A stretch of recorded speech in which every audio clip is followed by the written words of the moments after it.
La pluie tombait en fines gouttelettes sur les trottoirs bondés de la ville, dessinant des reflets mouvants sur l'asphalte détrempé. Sous la lueur tremblotante des réverbères, les passants se pressaient, emmitouflés dans leurs manteaux épais, leurs parapluies formant un balai silencieux de toiles noires et colorées. L'air était lourd, saturé d'humidité, mêlant l'odeur âcre du bitume mouillé au relent d'essence et de fumée de cigarettes. Antoine Morel ajusta distraitement le col de son manteau en cachemire en sortant du hall d'un hôtel 5 étoiles. Il venait de conclure une affaire juteuse, une de plus, un projet immobilier qui lui rapporterait des millions. Son chauffeur l'attendait un peu plus loin, près d'une berline aux vitres teintées.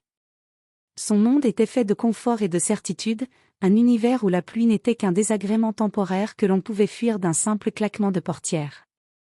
Mais à cet instant, un détail attira son regard. Un peu plus loin, contre le mur d'un immeuble, une femme était assise sur un carton détrempé, serrant un enfant contre elle. Sa veste élimée, usée jusqu'à la trame, ne suffisait pas à les protéger du froid mordant. Son visage était creusé par la fatigue, ses joues creuses trahissant des jours de privation. L'enfant, blotti contre elle, tremblait légèrement, ses petits doigts agrippant le tissu râpé du manteau maternel. Antoine ralentit instinctivement, sans trop savoir pourquoi. Des sans-abri, il en croisait tous les jours. D'ordinaire, il ne s'attardait pas. Ce soir, pourtant, il sentit quelque chose s'accrocher à lui, une sensation qu'il n'aimait pas, un pincement, une gêne indéfinissable. Antoine Morel était un homme qui possédait tout. Une fortune colossale, des voitures rutilantes, des voyages aux quatre coins du monde. Il naviguait entre les dîners mondains et les réunions dans des tours de verre, dictant les règles du jeu avec assurance. Pourtant, en cet instant, devant cette femme et son enfant, il ressentit une étrange dissonance, comme si un péane de son monde venait d'être fissuré. Il plongea machinalement la main dans la poche intérieure de son manteau, en sortit une liasse de billets et la lui tendit sans même compter. « Prenez ça, dit-il d'un ton neutre, presque détaché. Il n'attendit pas de réponse et fit un pas en avant, prêt à rejoindre sa voiture et à laisser derrière lui cette vision inconfortable. Mais à peine avait-il fait quelques pas qu'une petite voix s'éleva, tremblante mais distincte. « Monsieur ?» Antoine s'arrêta, surpris. Il se retourna lentement et plongea son regard dans celui du petit garçon. Il devait avoir 6 ou 7 ans, son visage était à la fois juvénile et marqué par une maturité précoce. Ses vêtements trop grands, visiblement récupérés dans une benne ou donnés par une association, pendaient sur son petit corps frêle. « Merci, monsieur, mais, ma maman dit qu'elle ne veut pas seulement de l'argent. Elle veut du travail. » Un silence s'installa. Antoine sentit quelque chose se nouer en lui. Il tourna les yeux vers la femme. Maria. Elle baissa la tête, comme si elle avait honte de ce que venait de dire son fils. C'est vrai, murmura-t-elle d'une voix faible mais résolue. Je m'appelle Maria, et voici Diego. Je ne veux pas quémander. Je veux juste une chance. Dans ses yeux sombres brillait une lueur de dignité intacte, un éclat de fierté que ni la pauvreté ni l'humiliation n'avaient réussi à éteindre. Elle n'était pas là pour mendier, elle voulait exister, retrouver une place dans ce monde qu'il avait laissé au bord du chemin. Antoine sentit une étrange chaleur lui monter à la gorge. Il hésita. D'ordinaire, il réglait ce genre de situation par un geste simple, donner de l'argent et s'en aller. Mais cette fois-ci, c'était différent. Il fouilla dans sa poche et en sortit une carte de visite. Il la tendit à Maria, qui l'attrapa avec précaution, comme si elle tenait entre ses doigts une clé vers un avenir incertain. « Présentez-vous demain matin à cette adresse. Demandez à voir Monsieur Duval. Dites-lui que vous venez de ma part. » Maria leva les yeux vers lui, une lueur d'espoir vacillant au fond de son regard fatigué. « Merci, merci infiniment. » Antoine hocha la tête, puis détourna les yeux. Il lui adressa un dernier regard avant de tourner les talons. Dans son esprit, il se persuada qu'il avait fait un geste suffisant. Et pourtant, alors qu'il montait dans sa voiture, un léger malaise le suivit. Une sensation trouble, comme si cette rencontre n'était pas censée s'arrêter là. Les semaines passèrent. Antoine, absorbé par le tourbillon incessant de ses affaires, ne pensa plus à cette rencontre sous la pluie. Il signait des contrats, enchaînait les réunions et assistait aux dîners mondains où l'on parlait d'investissement et de marchés florissants. Son agenda était surchargé, ses journées rythmées par des décisions cruciales, et, peu à peu, l'image de Maria et Diego s'effaça de son esprit. Il n'y repensa pas une seule fois. Jusqu'à ce matin-là.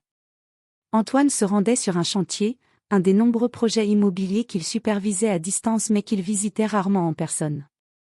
L'endroit était en pleine effervescence, des ouvriers en combinaison manœuvraient entre les structures de béton en construction, les machines ronronnaient dans un vacarme assourdissant, et l'odeur de poussière et de ciment flottait dans l'air.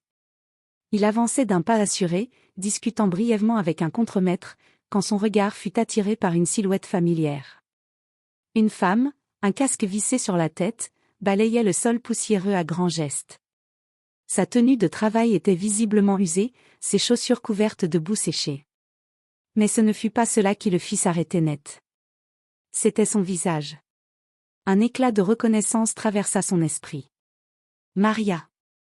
Intrigué, il s'approcha. Maria? Elle se figea. Pendant une fraction de seconde, son regard refléta la surprise, avant qu'elle ne redresse lentement la tête. Monsieur Morel? Antoine fronça légèrement les sourcils, décontenancé. Il l'observa, notant la fatigue sur ses traits, mais aussi cette même lueur de détermination qu'il avait marquée lors de leur première rencontre. Je vous avais donné une adresse. Maria essuya ses mains poussiéreuses sur son pantalon et hocha doucement la tête. Oui. Je suis allée voir Monsieur Duval, comme vous me l'aviez dit. Mais quand je suis arrivée, il m'a regardé sans comprendre. Il m'a dit qu'il ne connaissait pas votre nom. Antoine sentit son estomac se nouer. Il a dit ça? Maria haussa légèrement les épaules, un sourire sans rancune flottant sur ses lèvres. J'ai compris que vous aviez oublié. Alors, j'ai cherché du travail par moi-même. Un silence tomba entre eux, assourdissant malgré le bruit ambiant du chantier. Antoine ne trouva rien à répondre. Il n'avait pas suivi son propre geste.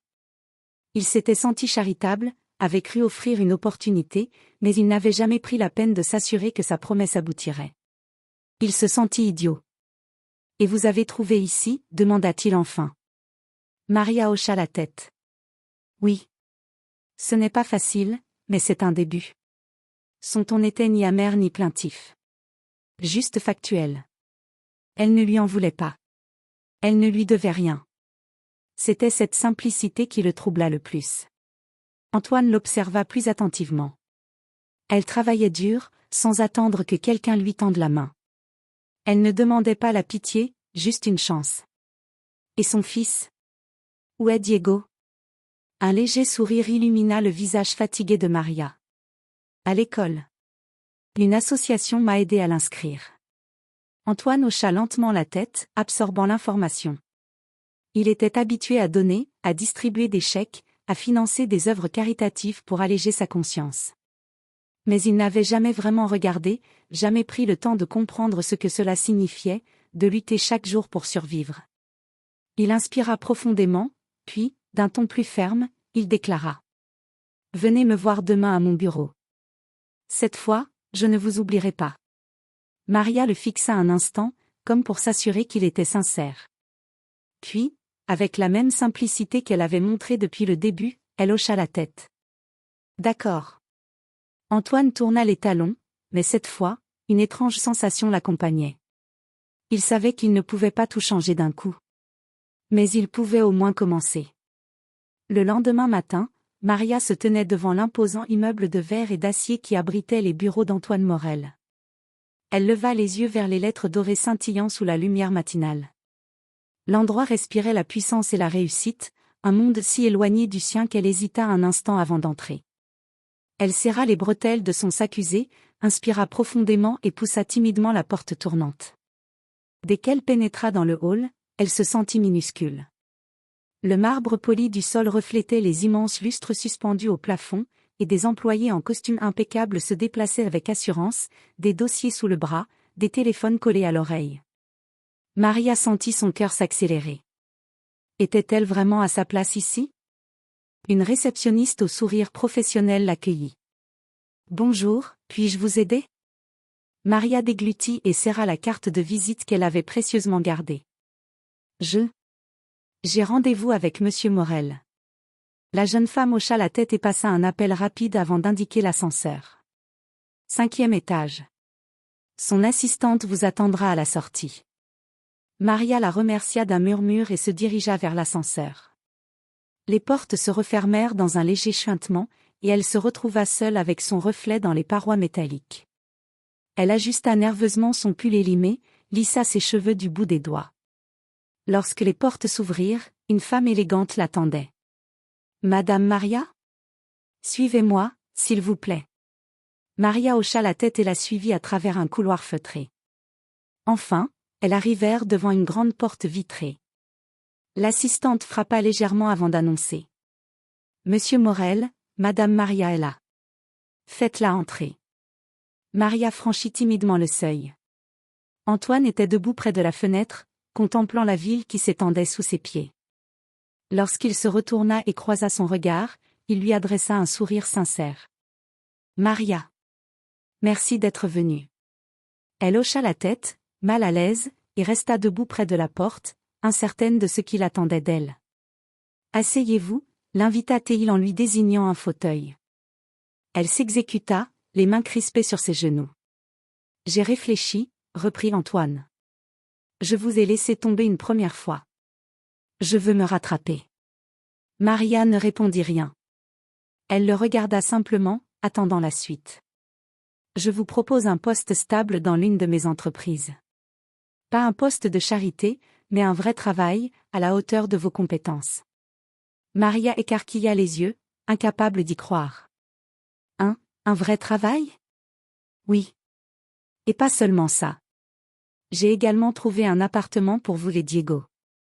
Un endroit sûr, propre, où vous n'aurez plus à craindre le froid ou la pluie. » Elle porta une main tremblante à sa bouche. « Pourquoi faites-vous cela ?» demanda-t-elle d'une voix hésitante. Antoine resta silencieux un instant, comme s'il cherchait les mots justes. « Parce que vous m'avez rappelé ce que signifie vraiment aider quelqu'un. » Maria sentit ses yeux s'embuer. Pour la première fois depuis si longtemps, elle n'était pas vue comme une simple mendiante ou une charge pour la société. Pour la première fois, quelqu'un croyait en elle. Elle se leva lentement et tendit la main à Antoine, la gorge nouée. « Merci de me donner une chance. » Il serra sa main avec un sourire.